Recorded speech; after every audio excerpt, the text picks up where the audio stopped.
नागपूर जबलपूर राष्ट्रीय महामार्ग क्रमांक 44 वर भीषण अपघात। रामटेक पोलीस स्टेशन हद्दीत येणाऱ्या आंबडी उडान पुलावर शनिवारी सकाळी एका अज्ञात वाहनाने धडक दिल्याने एका वेडसर महिलेचा मृत्यू झाला आहे।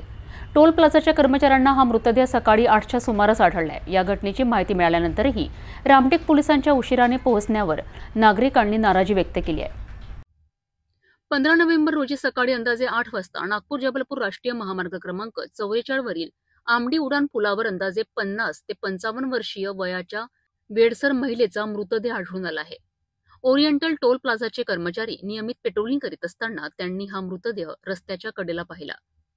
अपघात पहाटेच्या सुमारास घडला असावा असा प्राथमिक अंदाज वर्तविण्यात आला आहे।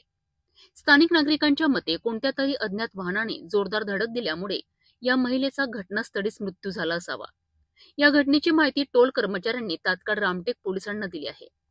मात्र पोलीस 1 तास उशिरा घटनास्थळी दाखल झालेत, ज्यामुळे परिसरातील नागरिकांमध्ये तीव्र नाराजी निर्माण झाली। पोलिसांनी जागेचा पंचनामा करून मृतदेह उत्तरीय तपासणीसाठी उपजिल्हा रुग्णालय रामटेक येथे हलविला आहे।